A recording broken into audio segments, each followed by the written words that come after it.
Hello everyone, welcome to our Let's Play series of Banner Saga 3. This is Colonel RPG as usual, and I'm very happy that you're just joining me today here in Retorn, deep inside all the purple death that we're basically inside of. And that is really nice. Why am I not using it? What happened? What is wrong with me? Back? You're really injured, aren't you? Everybody's really injured. Things are not going too well for us. Maybe Sigbjorn? No, everybody's really injured. Let's get you this. Let's get you that. You have an heroic title. Actually, wait a minute. You have an yeah, shut up about the heroic title. I know what I'm doing here. We have slept. I think we've slept last episode. But now we're gonna go up on this tower and see what that is all about. Hopefully, we will.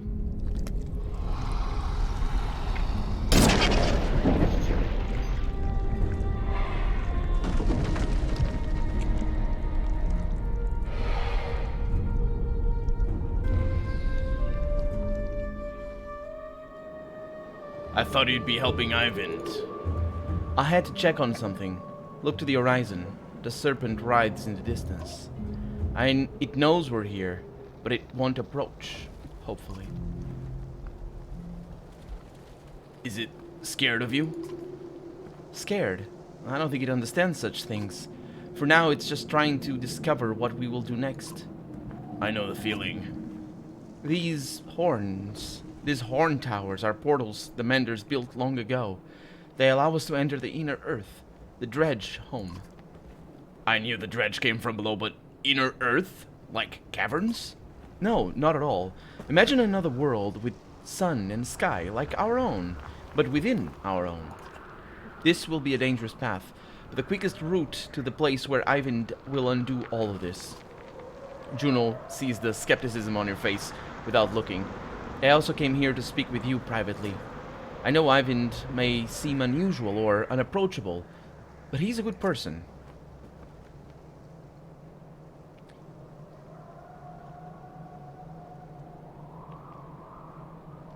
You seem like an unlikely pair. I can see why you'd think that. The fact is I saved him and he saved me. He is kind and devoted. There is a smile on her face, and you realize that it may be the first you've seen. I don't know how to talk about it without sounding like an infatuated girl. I truly love him. I know it won't excuse things to say the Valka lead different lives, hard in their own way. But don't we all deserve to be loved by those who would do anything for us? Well, you have to admit, it's hard to know what I should believe. It is not lost on me. When you asked to come with us, I was uncertain. I didn't want to take you away from loved ones, but I'm glad to have you here. I consider you a friend, one of the few Ivan and I have left. I will do what needs to be done to fix all this, no matter the cost. And I've decided that no matter what happens, I will not influence you again. I promise you that. Trust is important. A whistle reaches you on the wind. You leave the churning coils of the serpent on the horizon and return to where the others have already entered the tower. Oh boy. Talk about surreal all of a sudden. You join the others already waiting in an enormous chamber beneath the tower. So what do you expect to happen next? Spar sputters. Ivan steps to the edge. We jump. Oh, no, that was Ivan saying? Heavy footsteps echo off high walls, and a dreadful outline stands in the doorway. Oh, no! Oh, crap! Of course. Well done, witch, says Bolvar. Made a fool of me again. Even from here, you can tell he's shaking with rage. Ivan screams for everyone to jump, but there is only hesitation. Folka turns and walks to Bolvar. Oh, she's fighting right away. The caravan watches Folka with rapt anticipation. I doubt we'll get another chance to talk, Bolvar, so I had to know. Is there anything left of you in there? I never left, Folka. You left. Yeah, we thought it was what you wanted. I thought I was following orders. What's done is done. Yeah, that does sound like you. You get as close as you dare. The two barely acknowledge your presence. He'll kill you, Folka. Better listen to him, says Bolvar. I'm almost as unpredictable as the company you keep. What if the Valka can undo this, Bolvar? What if they really can? It doesn't have to end like this, you stubborn dolt. They lied to you, Volka. They're lying still. Bolvar points his axe at the Valka and static flickers across Ivan's shaking hands. These two took our reputation, they took our freedom, they took my life, they did all of this. Even if they can save this world, I won't allow it. Are you kidding me? Life's not fair, is that your argument? Even when I was 8 years old, I never gave you such sniveling drivel. Don't destroy everything we made to save your pride. The Ravens need you. So do I. You feel the slightest shift in Bolvar's demeanor, but in a blink, it's gone. Jump down the rabbit hole, Volka. I won't stop coming until every one of you is dead.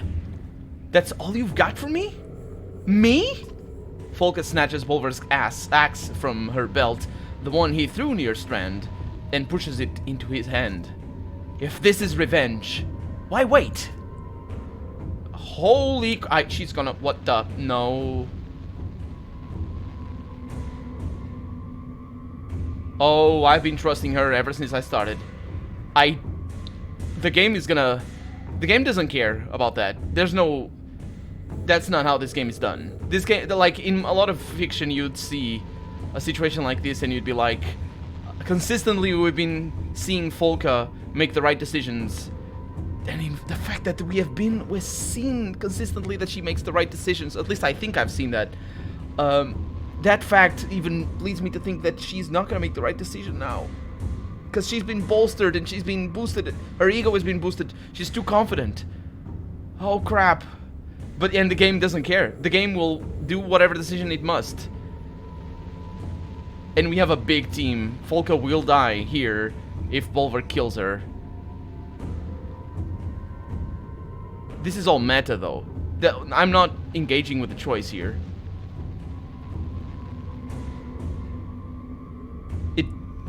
I will trust Volka's intuition one last time. And the story, if she dies now, if Bolvar kills her, it's a tragic story, but I think there's no justification for her death. But there is some redeeming aspect that she's killed by Bolvar. I don't know. It's poetic at least, so I'll trust her, and I think she's gonna die. I've always liked you, Volka. That's why I gave you a chance to run. That was not a good line. That line is bad. Things are suddenly moving too quickly to react. Yeah. Without hesitation, Bolvar buries the axe blade deep into Volka's neck, and she falls in a bloody heap. Your face narrowly escapes Bolvar's second axe blade as you stumble backwards. His screaming rage fills the room with a peal of thunder until a peal of thunder drowns it out.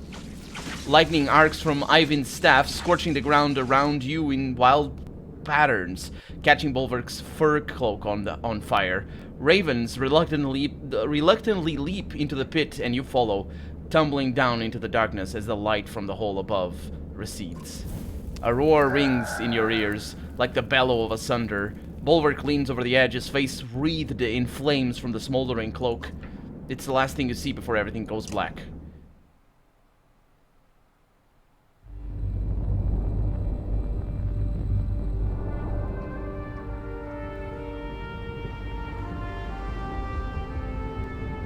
The last battles on that are gonna be so difficult. So difficult. Volka was so important for us, and we would lose even bigger allies before.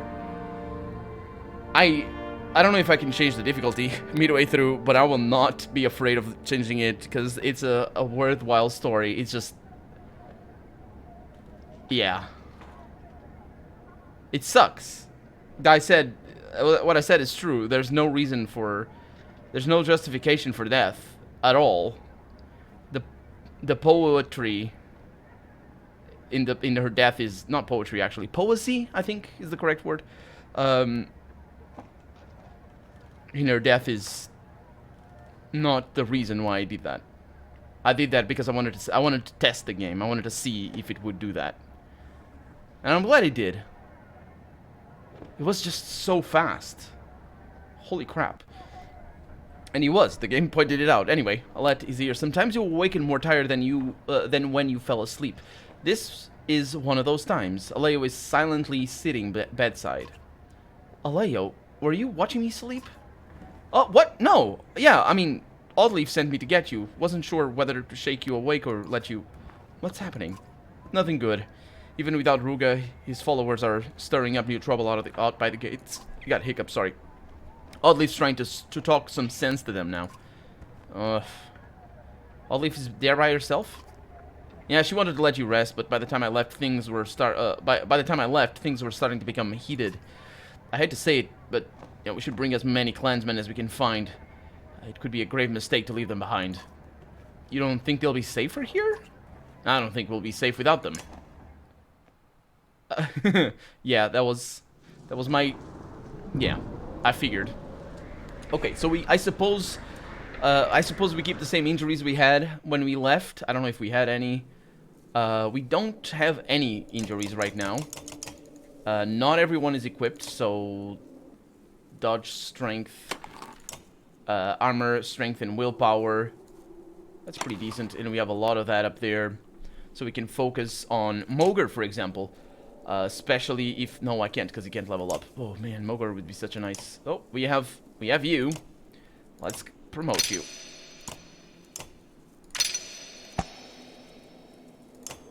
$15? Sure. Yeah, he's basically maximum level. There it is. And I still have a little bit. That's pretty good. Okay, so the idea here is bonus critical chance. I need to resist armor.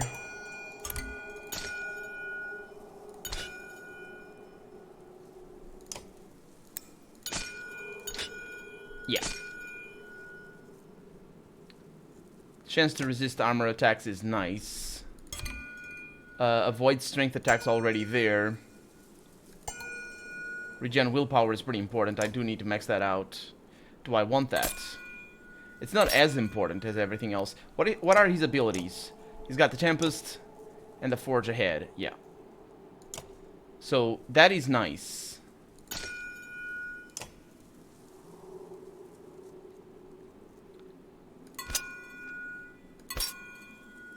Armor regen? Yeah. Willpower regen, yes. So, I didn't get this. Yeah, that's good. That's good enough. What do you have over here? The 35% dodge strength, minus armor, and protects from death if strength is above 1. That's pretty decent. Okay. Let's see what else. We have a let. Now, I want a let to level up. Much less aggro and extra movement, I'll go with that.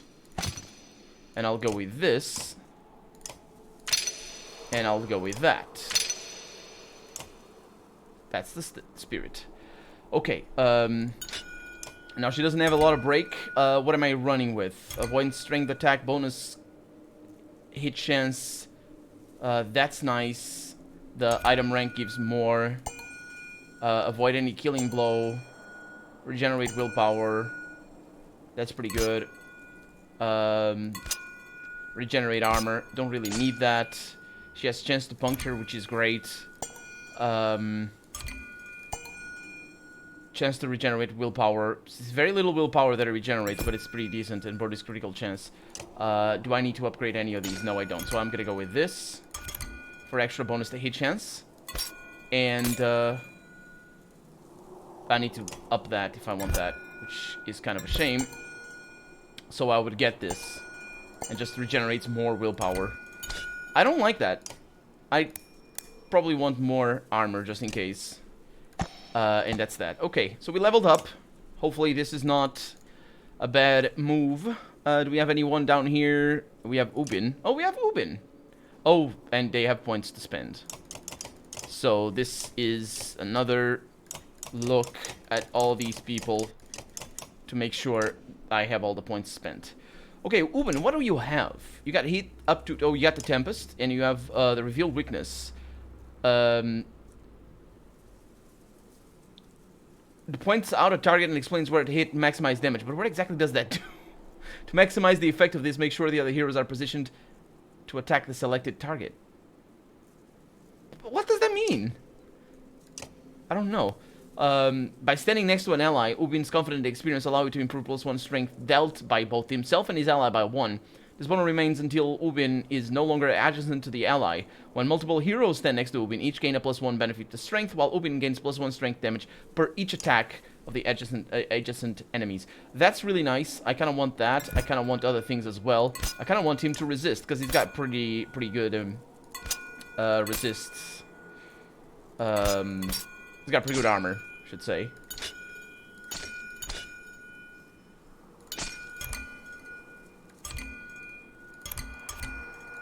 That's how I'm gonna do it. Okay.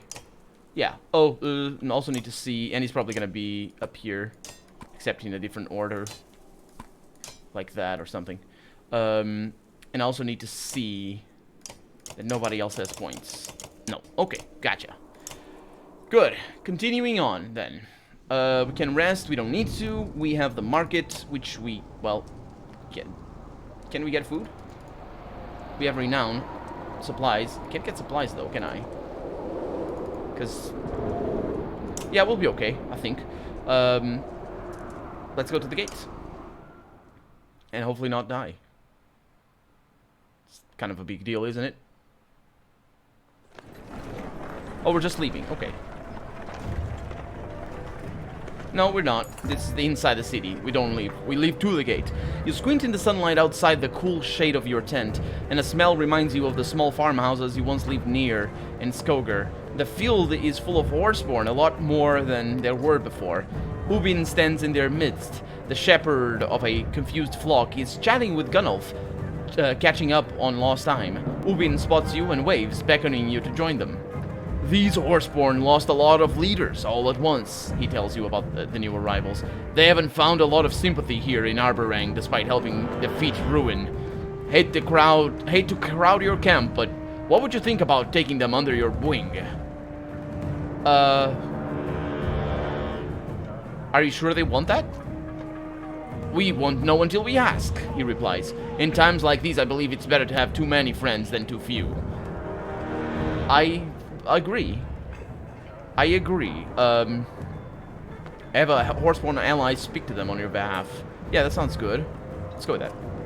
Several of the horseborn who have traveled in your caravan are nearby. Considering Canary's troubled past, do you think it would be best to leave her out of this? Yeah, I was thinking of Rohak, the tribe leader. Yeah, Skathak. Skathak might be better. Skilled trader. Sure, let's go with that. You remember that Skathak was a trader before you met, and his experience speaking to strangers. Ubin translates your request. Skathak addresses the crowd with a trained voice and grabs the full attention of the tribes with a spirited conversation. Many join, he tells you. Great. I don't know if that was the greatest that could have gone. Let me lower the volume over here a little bit. Because this game is just all over the place. What kind of trouble got stirred up that we need the whole clan, she says. Or Alette says. My least favorite kind of mob. Huh. Not really sure what she meant by that. Things are getting a little bit more ominous. We're gonna get attacked at any moment.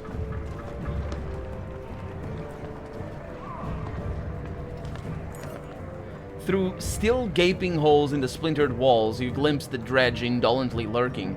Bleary-eyed workers do their best to fill the cracks. The foreman spies you at the head of the caravan. Got any fighters with strong arms? Gods know we could use them, and they'll be well fed.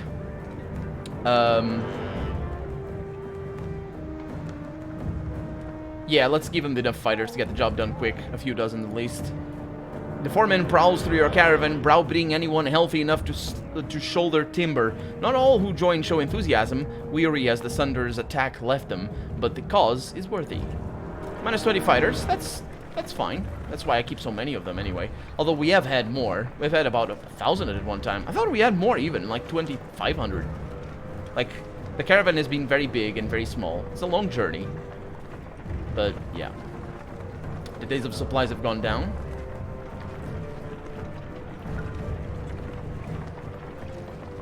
And that was because, of course, the Varl. Something happened I didn't see, I was looking somewhere. So many survivors occupied the dirt along the common path. What I mean is something showed up over here, I think, but not this, of course. Along the common paths, they begin to blend together. A young girl conquers her shyness and comes begging for food at your feet. Others are inspired to do the same. Compared to these people, you have a considerable amount of supplies. The real question is how much you're willing to spare for those who aren't in your clan, who will keep coming in the future. You consider what to tell the crowds of open hands.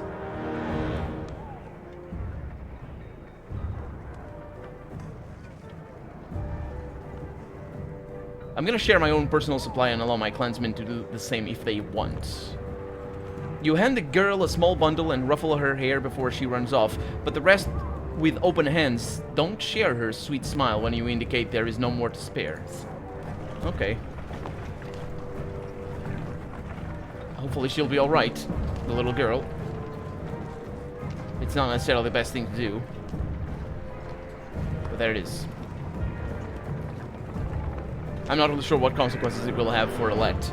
That she's not eating well, unless of course she steals some, well, not steal I guess, but she takes somebody else's share.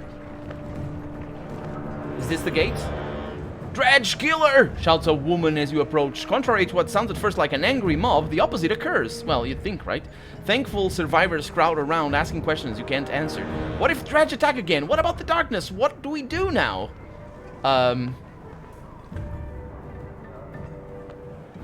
Hold out to hope. I personally know the Valka are well on their way to fixing this. Many of these survivors have no banner left to claim, but cheer their fealty to you and follow towards the gates. After your rousing speech, you don't dare send them away. 112 clansmen, heck yeah. See, that's why I didn't feed the other ones, because otherwise I would have like 3 days worth of food right now. I think 6 is gonna be enough. The time is different now. At least they seem to be making some progress on the walls. Alette says. After dealing with that Sunder, says Oleg, they finally pitched in once they realized you're not going anywhere. Yeah, that was good. That was, of course, the rabble that we had issues with before. I wonder if that is a settlement of that issue, or if it's just how that turned out to be. I had that feeling again. The one where I want to look to my father for guidance, but he isn't there.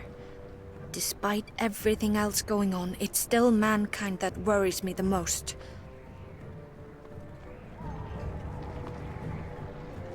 I understand why she would say that.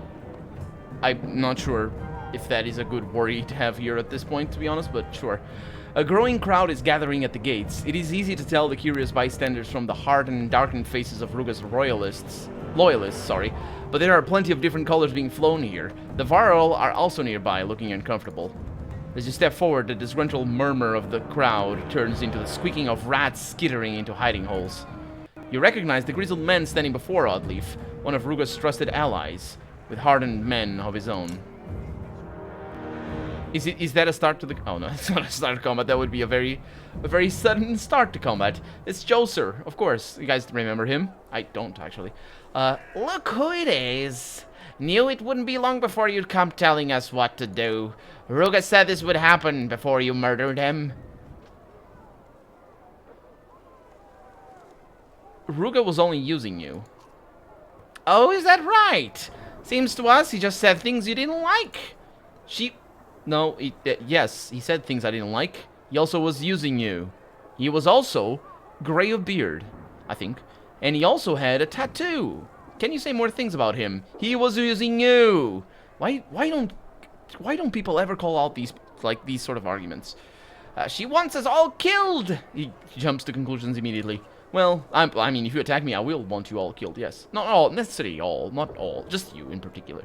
No, this is about hatred, says Oddleif. It starts with the Dredge. How long before you believe that we're your next enemy? What do you mean starts with the Dredge, asks Alette.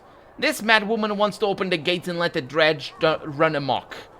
Not run amok, says Oddleif. Give them a chance to live. Just as there are Varl here, Warsborn. Those Dredge outside these gates include women and children. We know this. where we've even taken in a dredge infant whose mother was slain. It has been amongst you this whole time. The loyalists show some genuine surprise at this. A disapproving murmur ripples through the crowd. Then tell me why I just lost good Varl fighting the dredge for hundreds of years. Well, I don't remember. I remember a series or a movie or something that has this very. Of course, this is a very pertinent question. Oh, that's right. It's Game of Thrones. There's a situation where somebody asks this very question, and the answer would be, they have also lost hundreds of them fighting us. So that's not the problem. The thing is, you're fighting the dredge not because they're dredge. You're fighting the dredge because they're attacking you. At the moment they stop attacking you, there is a case to be made to stop fighting them. Of course, it's a case to be made. I'm not siding on either side, but we'll see. When our leaders tell us to fight, we fight, says Oddleaf. She's just saying what I was saying, which is fantastic. I love it. The dredge are no different. Bellower is gone. Ruin is gone, thanks to us. Are there survivors beating down our doors, crying for blood? No. They, lowercase t, they cry out for mercy. Before he died, the king said, everyone lives. You're right about one thing, says Joser. There is no king here, which means we don't have to listen to a damn thing you say. Can you ask again if I want you all killed? Don't tell me it ain't about families just because you got none. You want to see our children trampled by slag? I don't see how any of this matters. When the darkness rolls over the city, we'll all be the same sort of dead. But all things being equal, I'll shed no tears for the dredge. Yeah, you're telling me you all killed Bellower, you killed Ruin, and now it's perfectly safe to let them all in here? Now speak up. What are you trying to say?